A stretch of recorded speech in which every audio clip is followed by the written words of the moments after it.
नमस्कार दोस्तों, लोकतंत्र अभियान में फिर एक बार आप सभी का स्वागत और फिर एक नए विषय के साथ। और नया विषय वही है जो आप लोग चारों तरफ देख रहे हैं।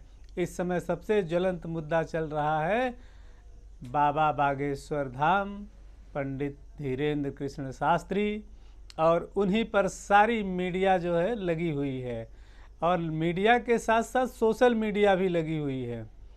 मैं इसमें दो तीन चीज़ें रखना चाहूँगा बिंदुवार तरीके से। साथियों, एक बात तो यह कि अगर कुछ चमत्कार कहीं भी हो रहा है और वह चाहे जो भी कर रहा हो, जिस भी धर्म और पंथ में हो रहा हो, तो सब पर समान दृष्टि से निगाह होनी चाहिए।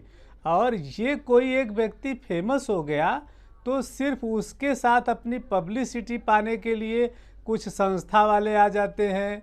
अभी आज ही उनको दिख रहा है अंधविश्वास निर्मूलन, इसके पहले नहीं दिखाई दे रहा था, तो खड़े हो गए, वो भी अपनी टीआरपी ले रहे हैं।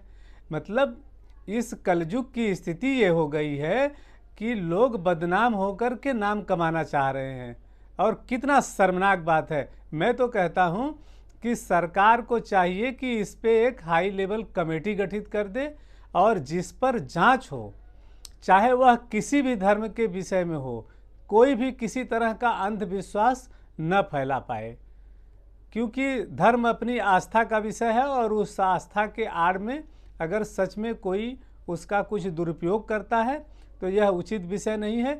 लेकिन यह भी देखना चाहिए कि किसी की आस्था के साथ खिलवाड़ न हो, भावना के साथ खिलवाड़ न हो। अब कोई कह दे कि कुछ होता ही नहीं, कितने लोग तो ऐसे हैं जो बोलते हैं ईश्वर का ही अस्तित्व तो नहीं होता, जबकि उन्हें स्वतः के अस्तित्व का ही पता नहीं रहता है, लेकिन इतनी सहजता के साथ नकार देते हैं कि ईश्वर का कोई अस्तित्व तो नहीं होता।